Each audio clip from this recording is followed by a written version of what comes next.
Arthur Murray family, and this is another edition of Arthur's Footprints.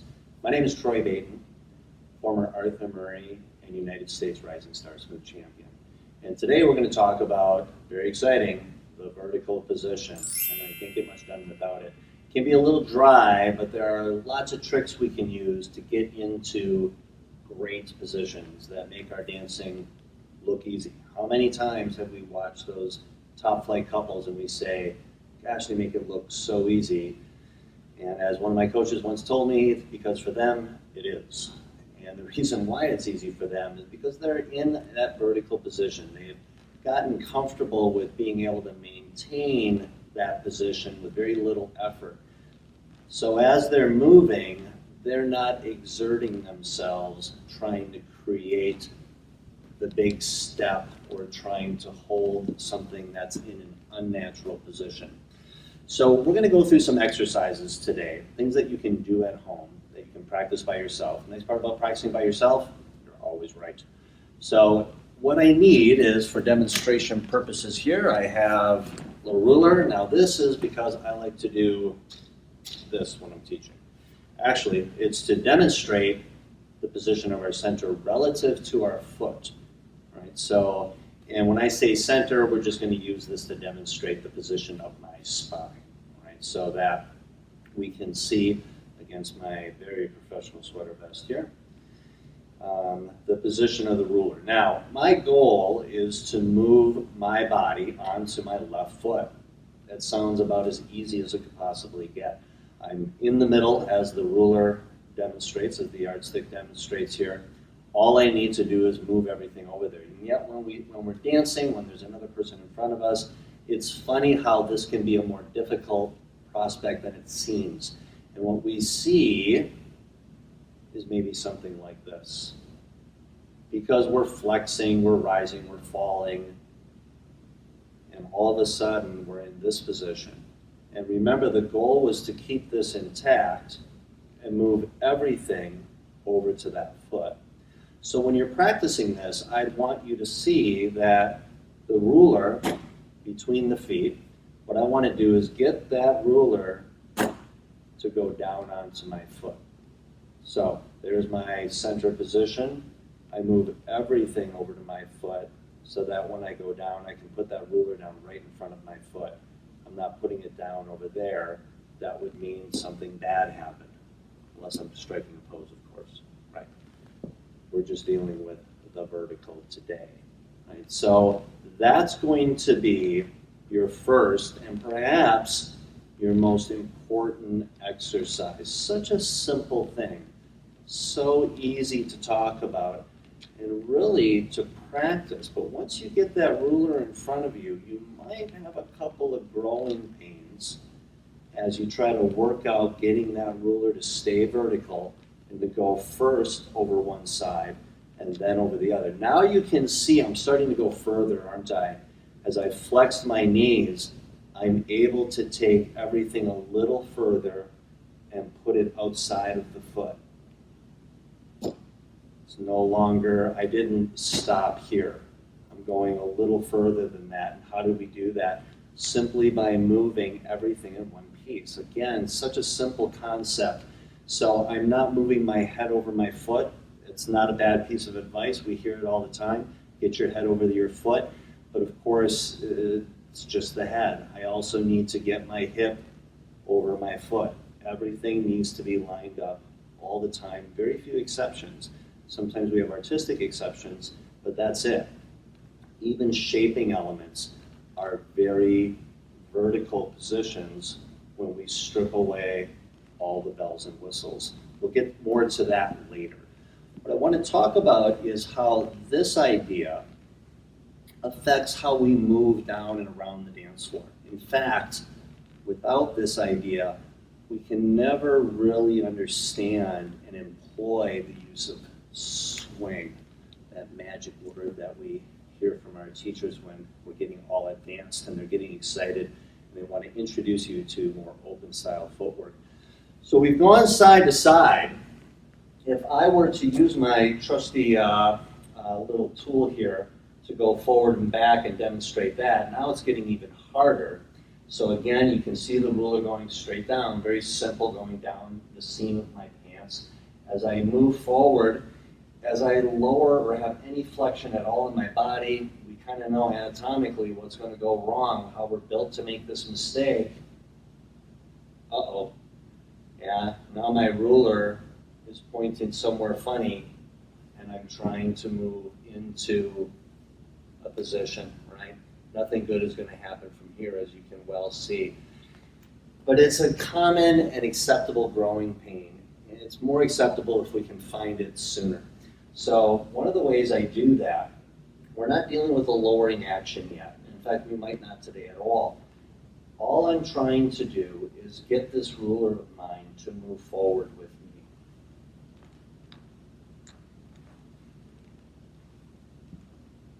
If I stop in the middle of the step, what I find is the ruler is between my feet. It's moved forward with me. I haven't left it back here because my center is moving forward. That's why my heel picked up back there. Now as my toe drops, I'm right back to where I started with the ruler pointing down the seam of my pants. Again, these are things that you can practice very simply on your own, and you can really start to feel. How many times have we said to our teacher, I thought I was doing that? All the time. I still say it to my teachers. And the simple fact is that the feel and the real is often very different.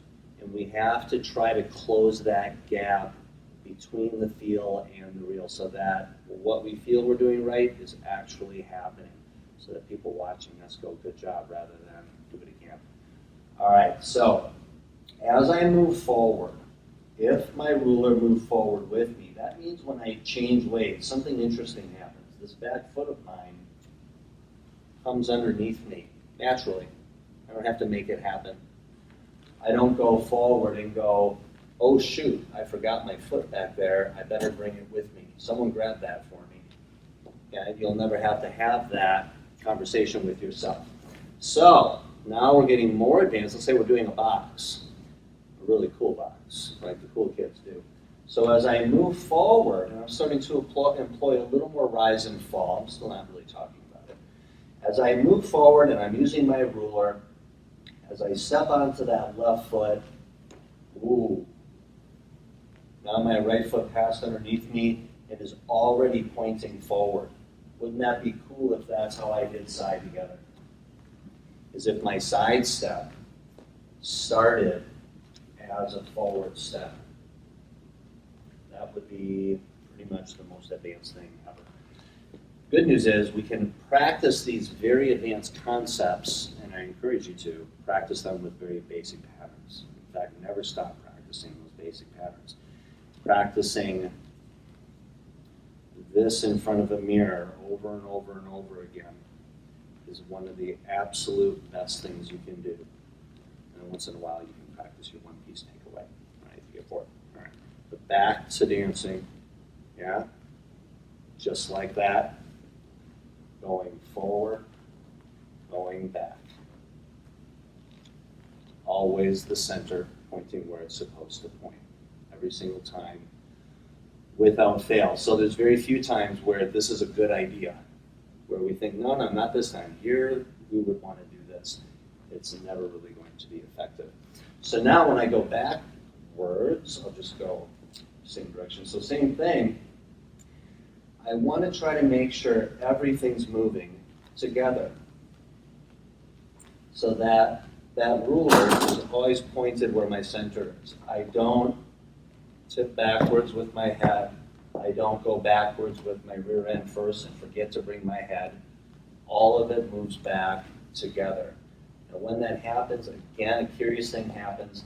When I change weight, the foot I'm leaving comes with me without effort.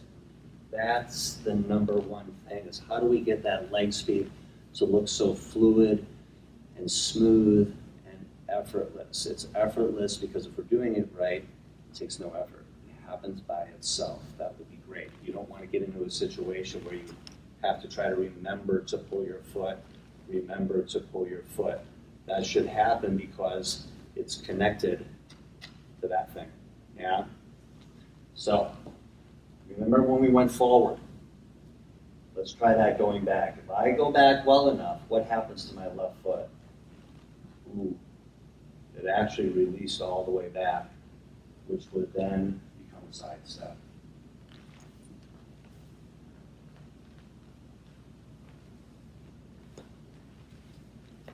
And I end up right back where I started and put an X on the spot.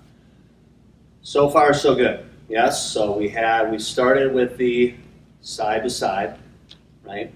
And the whole idea of that, something that I really key on a lot, I know still for my own dancing, is trying to put my hip over my foot. Yeah, that's my number one thing. And I think that I want to key on the hip so much because that's where we naturally anatomically break in the body.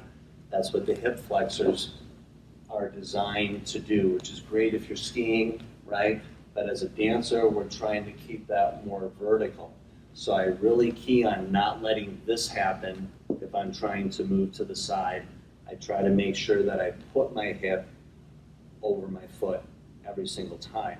Now, of course, you don't necessarily need a ruler to do that, but I have to say it's kind of fun. I'm going to teach with this ruler all the time from now on. I like it. Okay, so now, let's stick with this. I get to gesture with it and everything.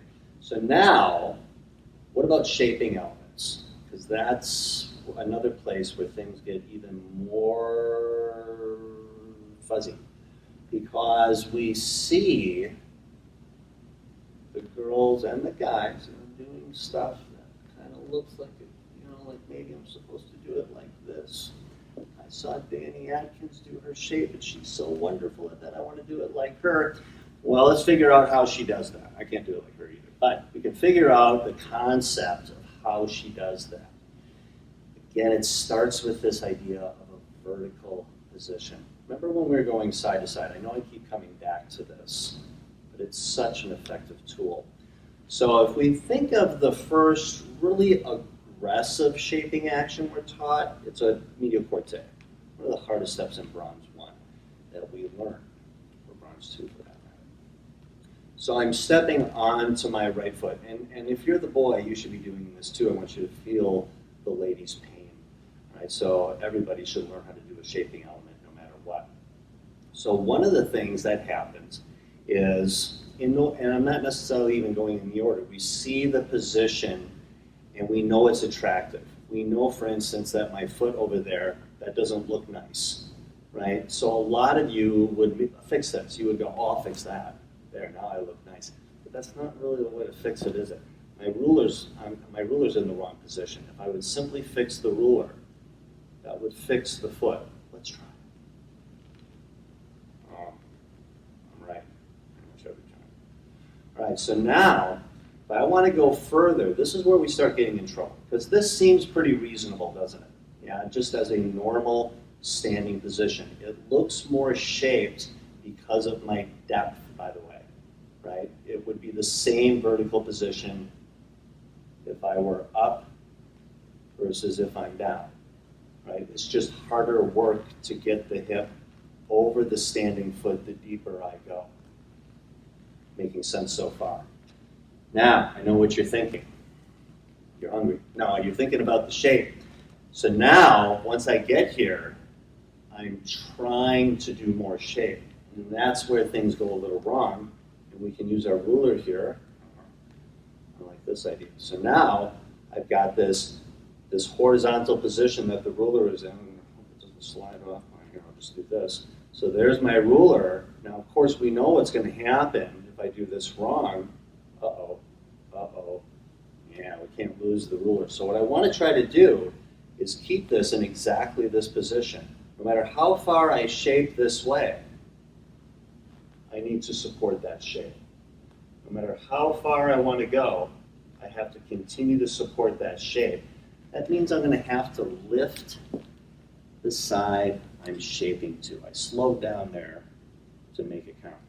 Lifting the side that I'm shaping towards. The side I'm shaping to supports the shape. So I know that the heavy lifting is down here. I have to get my hip over my standing foot. But the support of that heavy lifting is over here on the free side of the body. I have to lift that side dynamically. If I leave it alone, it will go down. All my hard work will be for naught to forward. Lift that side. Now I'm in my, you guessed it, vertical position. Everything's vertical, even the shaping elements. And that's what's so curious about this stuff, what makes it endlessly interesting. So far, so good. I think we did a great job today. We've got some exercise tools. Yes, and what's that one? In order to get your standing side over your foot. And that was our number one thing today. Put a little fun in your life. Keep on dancing. Till next time, everyone.